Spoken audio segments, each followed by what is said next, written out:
CTV News with Ricardo Veneza.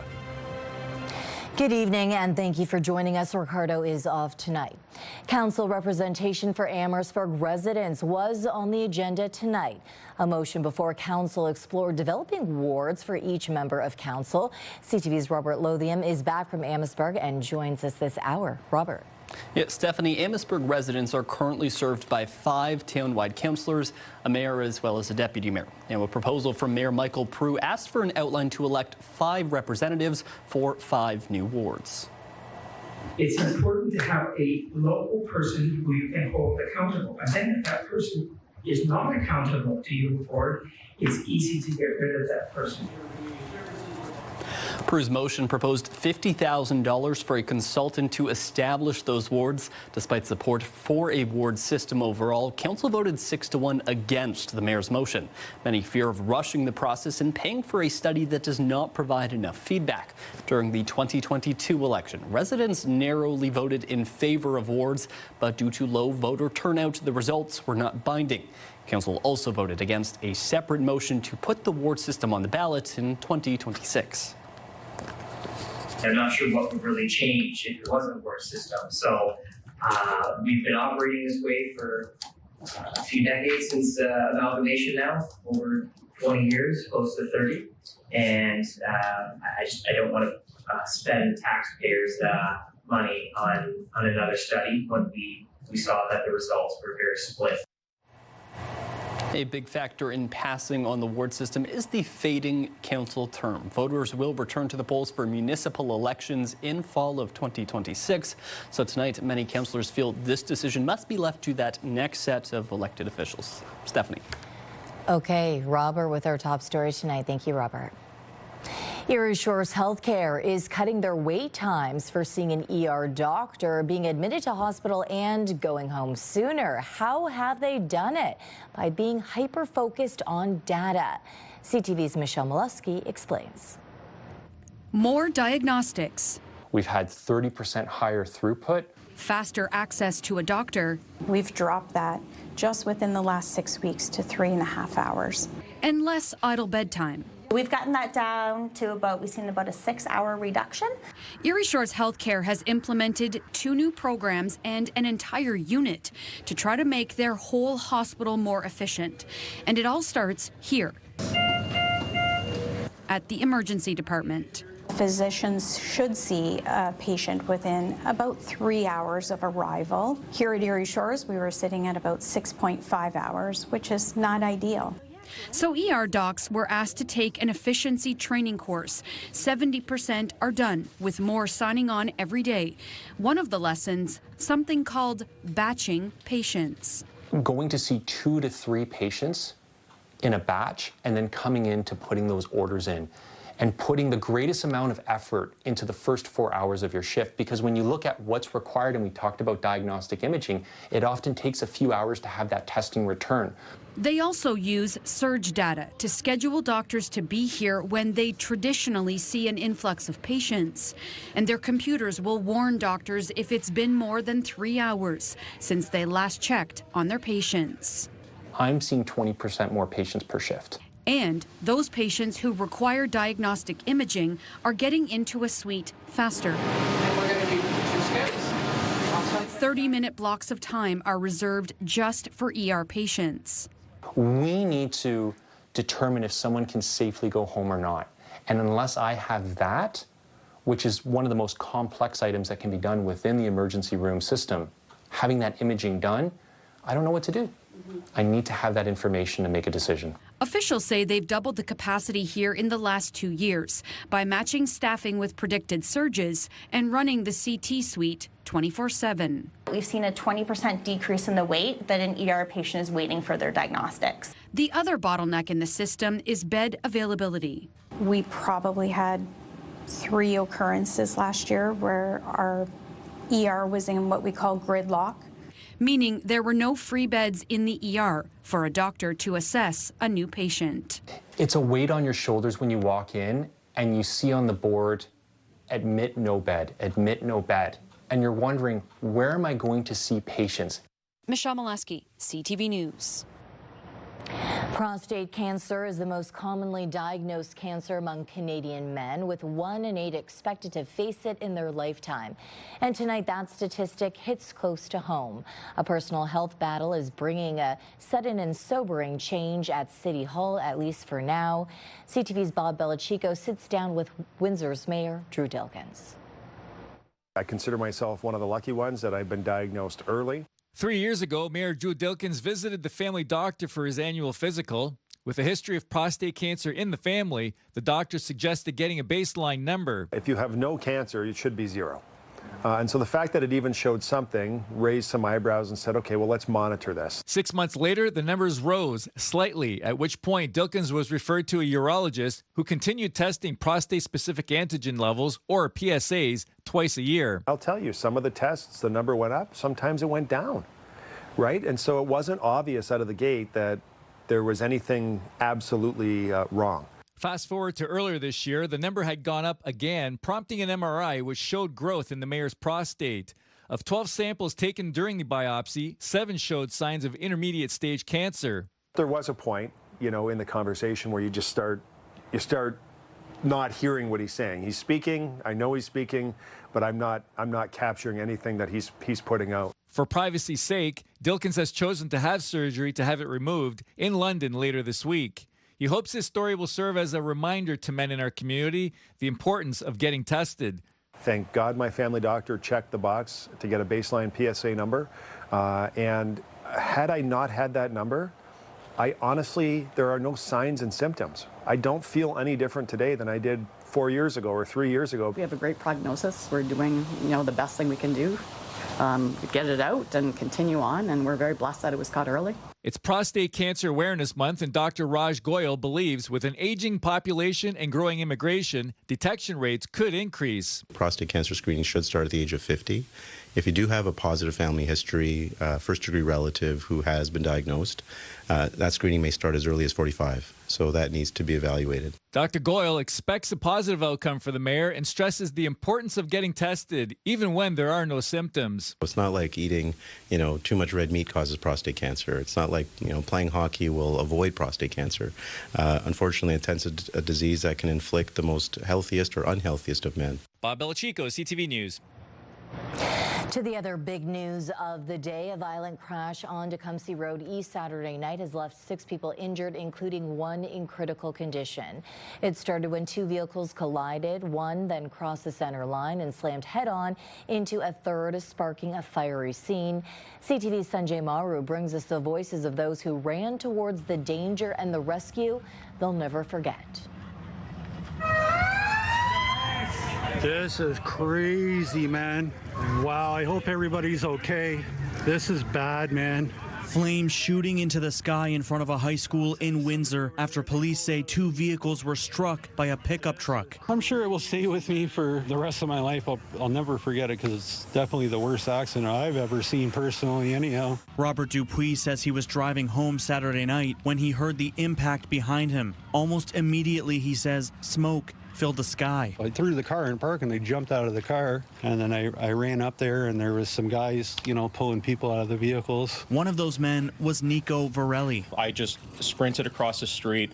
I saw that there were 2 people in the car. I went to the passenger side. I was able to pull out the female occupant. But pulling out the driver proved far more difficult. The driver was trapped, his body wedged between the crumpled dashboard and his seat, his door jammed shut, and flames inching closer by the second. I'm using all of my force to pull the door open. I can't get it open. I'm sitting here thinking, okay, this man's gonna burn. Like the he's gonna burn alive. Fortunately, another bystander had also rushed in to help. While Varelli entered through the back seat on the driver's side, Ali Abukazni climbed in from the front passenger side. The pair worked together to remove the driver's seatbelt, untangle his legs, and remove him from the SUV. Their timing proved invaluable because within 30 seconds of placing him on the ground, they say, the SUV became entirely consumed by flames. We didn't want to hurt him, but we dragged him alongside the grass and put him farther away until the ambulance came. The 34-year-old pickup truck driver has been charged with dangerous driving causing bodily harm and leaving the scene of an accident. As of Monday afternoon, the SUV driver remains in critical condition. The person, I'm assuming, was just driving,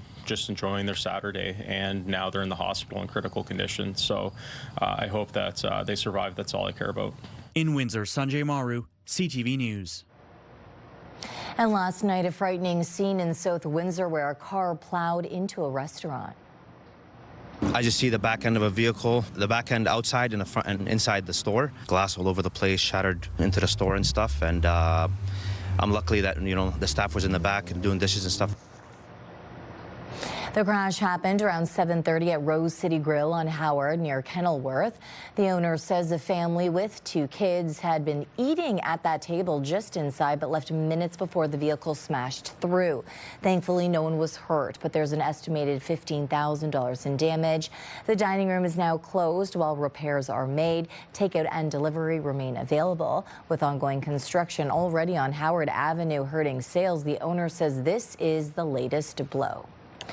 Some school bus drivers in Windsor face a lockout threat, and Unifor is firing back.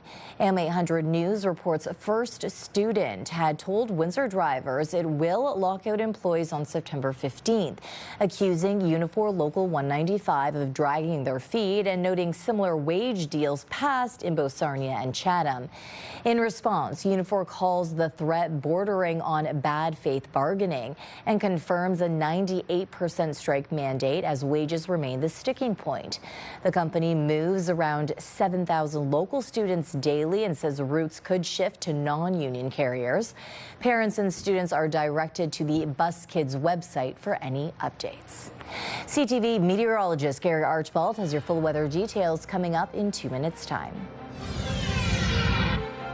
And solo home run drama still ahead of viral confrontation at the ballpark.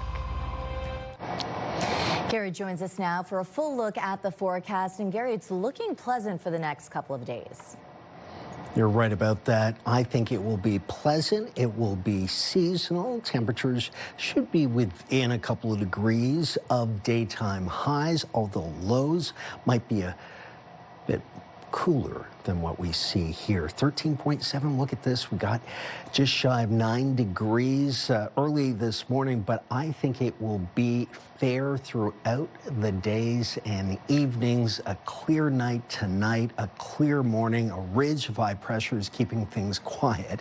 Not much cloud to see at all across the Great Lakes in its entirety, moving further east. If we do see a disturbance over the next 24 hours, it's likely to ride just north of, say, Georgian Bay and stay to the north. On the perimeter of this ridge of high pressure, if we see any cloud cover through Wednesday, it's mostly of the fair weather variety, so nothing to see here except temperature maps. Take a look at this. We're down to 8 or 9 degrees again as we approach dawn tomorrow morning under a clear sky. The wind is light. It's a beautiful starry night for night sky enthusiasts like myself. A great night to break out the binoculars or the telescope. And I think we're going to see that repeated over the next few days. Take a look. As early as 8 o'clock, we are looking at 13 degrees in Windsor, about 11 degrees in Chatham-Kent, up to about 20 degrees. Note the wind is either calm or, relatively speaking, very light throughout the day. Out of the south, we're up to 24 degrees Celsius. The UV index will likely be close to about 6 or 7 tomorrow. And again, in that high range, anything above 6 towards 10 is considered high. That will be the story through Thursday. Note the temperatures. Our average high for this time of the year is 23. We'll see sunshine at 24 tomorrow. Mention the low of 8, a cool start. 27 followed by 25. Still sunny and warm and above seasonal through Thursday. Friday, a different story. Mostly cloudy with some peaks of sunshine and about a 30% chance of showers. And then fair weather for the weekend. It looks beautiful. beautiful. A couple of degrees above seasonal, a mixture of sun and cloud, and then mostly sunny and cooling off a bit, but still seasonal 22 a week from now on Monday. That is a beautiful looking forecast. The Prime Minister, joined by his Fisheries Minister and the Premier of Newfoundland and Labrador, rolled out federal assistance for industries hardest hit by Donald Trump's punishing tariffs. CTV's Mike Couture on how Ottawa's latest measures are measuring up. Today we got some details about the billions of dollars worth of help provided for industries affected by tariffs in this months-long trade war. $80 million of that funding will be dedicated to businesses right here in Atlantic Canada. That money is being put aside for small and medium-sized businesses in the region and will be shared between the 4 provinces. What we're allocating here is bigger than the relative share of population, the relative share of GDP of the overall Canadian economy, allocating that way. It's part of a $1 billion fund to help those businesses affected by the tariffs. But some advocates point out businesses are still trying to repay pandemic loans, and they'd like to see relief in another form. Perhaps a measure to actually eliminate all corporate income taxes on small firms until such time as we're on the other side of the trade war. Ultimately, aluminum is a commodity. In Montreal, Industry Minister Mélanie Joly sketched out some details around the sectoral help. Quebec aluminum sector will get its fair share, and we believe that with the projects that are being discussed right now with Alcoa, with Rio Tinto, and with Alouette, it's hundreds of millions of dollars. Both the financial aid and focus on using local aluminum for public procurement projects is being applauded by the industry, but it won't replace what's being lost in the trade war. We can't just easily transfer what was sold in the US just here in Canada. The market size is smaller. Minister Joly says the government is doing a full court press in negotiations with the U.S., adding the clerk of the Privy Council, Michael Sabia, was in Washington last week. Mike Couture, CTV News, Ottawa. Despite city administration recommending against it, Windsor City Council has approved a zoning change to allow a new 3-story apartment building at 2121 Riverside Drive West. The development will feature 46 fully furnished studio units designed primarily for university students. The developer says the project will offer more housing options near campus while avoiding dormitory-style living. The plan includes 12 on-site parking spaces and 46 bicycle spots. Going into today's council meeting, administration had said this particular proposal did not fit the city's planning guidelines for Riverside Drive, with one neighboring property owner raising concerns about future parking overflow, noise, and impacts on his tenants. But after nearly 90 minutes of discussion, a majority of councillors cited a need for more housing as the deciding factor to support the development. These studio apartments belong in the university district and have a place for to address some of the housing need that we have in the midst of the housing crisis that we're facing in our community. This is a good proposal, and I believe that the proponent is going to follow through with what he's proposed to us here today.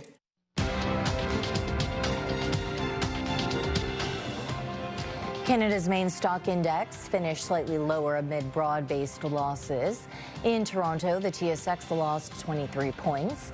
In New York, the Dow added 114, the Nasdaq up 98. The Canadian dollar gained 0.07 of a cent. On commodity markets, gold moved ahead more than $24 an ounce, and oil added 39 cents a barrel.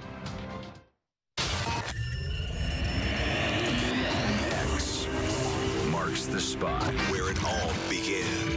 89X is back. Windsor's alternative. 89X. A municipality on the shores of Lake Ontario is making national headlines tonight for a twist in a municipal election that doesn't even take place until next year. For the first time, the city councilor accused of making a death threat in a 39-second voicemail against a former homicide detective considering a run for mayor is responding to the allegation. CTV's John Venevali-Rao with what she says happened. I have a quick question. As a local politician, Karina Trail is often on camera, but instead of speaking publicly about the explosive allegation against her, instead she issued a written statement saying she never threatened this former police detective after he received a message on his phone late last month from someone identifying as and sounding like Trail, cursing and saying he should abandon running for mayor in next year's election. And that if I don't, she will come to my house and kill me and sexually assault my wife. Convinced the voicemail was left by Trail, Tom Dingwall notified police and called for her to step down. Initially, Trail addressed the situation, in part saying it was an unfortunate circumstance she was dealing with. But in a new statement writes, I want to state clearly and unequivocally, I did not create this message. I have been advised that artificial intelligence technology was involved.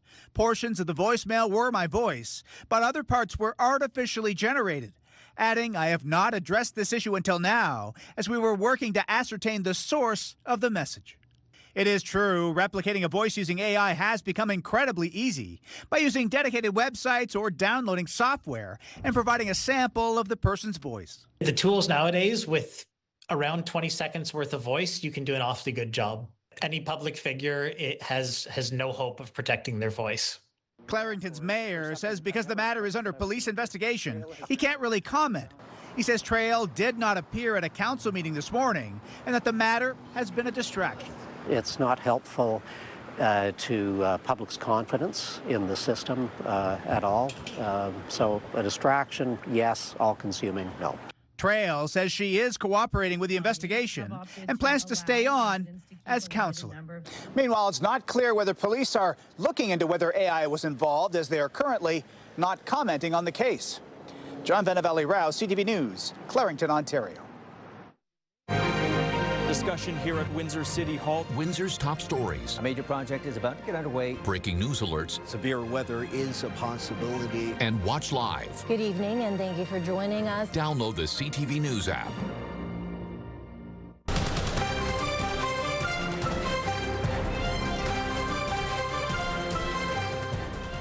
A Tecumseh-born runner has just wrapped up a marathon of endurance, circling Lakewood Park in Tecumseh for 24 hours straight. Her goal, to raise awareness and funds for a local animal sanctuary. The idea came to me when I was in the shower one day, and I was like, I have been an animal activist and a vegetarian my entire life, and I've always had these crazy ideas of what can I put my body through for others to raise awareness, and Charlotte's Freedom Farm came to mind. We visited their farm a couple times, and it's just the most beautiful animal sanctuary that gives animals a second chance at life and love that they deserve. And so I was like, you know what, why not put my body through something else crazy, and let's raise money and awareness for Charlotte's Freedom Farm. We started Friday at 6:30 p.m. It's finishing Saturday at 6:30 p.m. It's been a very long day, but I'm loving every second of it. I'm enjoying the experience. No sleep. We have not slept yet. The people, my friends and family and everyone else in the community has come out and supported us. Rollerblades, bikes, shoes, anything they can to just come out and support us. I kind of went a little bit viral on Facebook, and now that I've been doing loops at Lakewood Park for almost 24 hours straight, people have recognized me as the 24-hour girl, which I love. And they're like, are you the 24-hour girl? I'm working with my backpack that's got the link and QR code for the donation. This is my water tube. I'm having a 1.5-liter water bottle in my backpack with some snacks and some salt tablets. I'm feeling honestly okay, shockingly. It's just, if I was doing this alone, it'd be a lot of work, but having the people and the loved ones around, it's just people to talk to. My body's hurting, but at 6:30 p.m., I'm in bed, so who cares? Gary, these seasonal temperatures extremely enjoyable. Very much so. And I don't think anyone has approached me while I've been out and about running errands, doing things, you know, with grimace on their faces as if you look at the icons, the suggestion is that the weather is fair and that we should all enjoy it. In fact, the next 6 of 7 days, for the most part, will be fair, sunny, and beautiful.